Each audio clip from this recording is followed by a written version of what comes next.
We're going to remove a Linux install from an EFI Windows partition. I'm using Peppermint 8 to do this. So if we go to disks,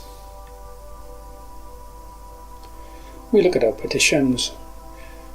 So we've got a swap partition and a file partition. It's just a very basic install, and we've got our EFI partition. Okay, so the first thing we need to do is turn off our swap partition. And we click on the minus symbol and then click on delete. Okay, and that's turned into free space. And then the same with the file system partition. If these pop up, just X them off. Okay, and we can see that we've got rid of the file system and the swap. And then what we need to do now is mount the EFI partition. Okay, so we click on the play or mount button.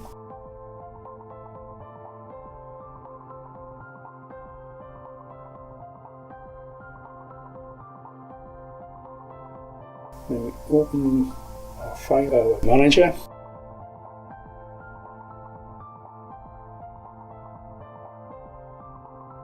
Click on Ubuntu to highlight it, and then delete the folder.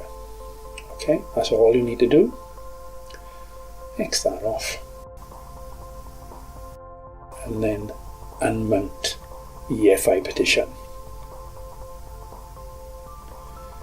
So that EFI partition now is back in the normal state. Make sure you don't delete that partition. If you do, you're causing a heck of a lot of problems for yourself. Okay, basically that's all it is.